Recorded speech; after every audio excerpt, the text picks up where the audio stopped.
Bonsoir à tous, vous êtes chez RTI 1, bienvenue dans le flash de 18h. La nuit du destin a été commémorée hier. Cette année, elle intervient dans un contexte particulier occasionné par la crise sanitaire mondiale. Les fidèles l'ont donc célébrée dans le respect des mesures barrières. Les épreuves réservées par Allah à chaque musulman, c'est le thème qui a guidé toutes les actions de cette nuit de prière.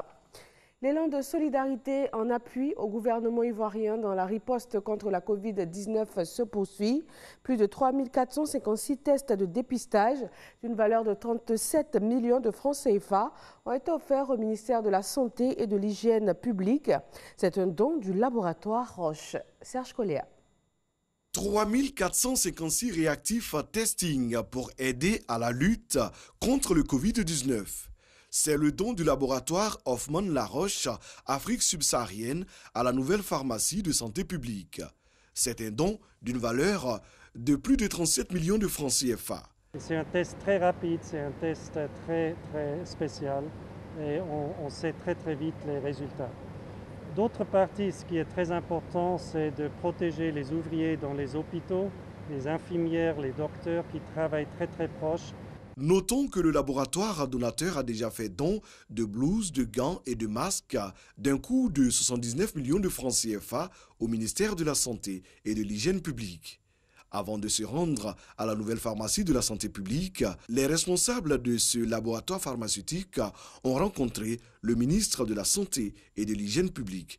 Et Janaka Ouili s'est réjoui de ce élan de solidarité nationale qui permet à la Côte d'Ivoire d'avoir une riposte sanitaire efficace. Dans le but de rendre cette riposte sanitaire encore plus efficace, les artisans de Côte d'Ivoire s'engagent à confectionner plus de 3 millions de masques barrières. La convention a été signée entre la Chambre nationale de métiers de Côte d'Ivoire et l'entreprise Utexi. L'opération est coordonnée par le ministère de l'Artisanat. Le ministre Sidiki Konaté a souhaité l'implication des artisans dans les passations des marchés au niveau local, suit de près le processus de normalisation et de certification de la qualité de ces masques fabriqués localement. Plus de 3 000 artisans sont mis à contribution sur l'ensemble du territoire ivoirien. Dans ce contexte de lutte contre le coronavirus, le torchon brûle entre le Kenya et la Tanzanie. Le président Uhuru Kenyatta a fermé la frontière kenyane au trafic passager avec la Tanzanie pour éviter de reprendre la pandémie. Quant aux routiers, ils doivent être dépistés avant d'entrer dans le pays. La réaction tanzanienne ne s'est pas fait attendre. Tous les camions en provenance du Kenya sont interdits d'entrer de territoire jusqu'à nouvel ordre. Et il a été demandé aux Tanzaniens de ne pas traverser la frontière pour aller faire leurs courses. C'est aujourd'hui, mercredi, que le projet de loi qui entérine la fin du franc CFA a été adopté en Conseil des ministres par la France. Un texte très attendu par les pays de l'Union monétaire ouest-africaine. Il vient valider la transformation du franc CFA qui deviendra l'éco, la parité fixe avec l'euro étant maintenue, ainsi que la fin de la centralisation des réserves de change des États d'Afrique de l'Ouest auprès du Trésor français.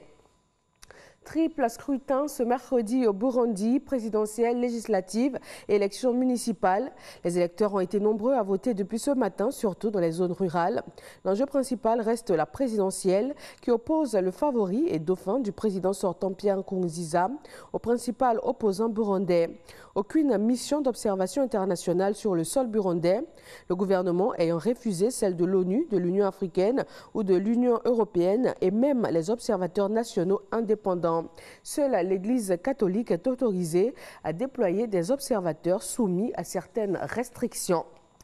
Il a été présenté au parquet général de Paris. L'homme d'affaires rwandais Félicien Kabuga, financier présumé du génocide des Tutsis, comparaît devant le procureur général après la Cour d'appel de Paris.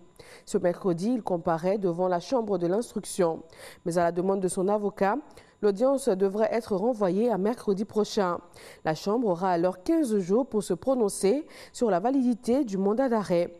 Et si elle rend un avis favorable, Félicien Kabuga aura alors la possibilité de se pourvoir devant la Cour de cassation qui aura alors 2 mois pour statuer.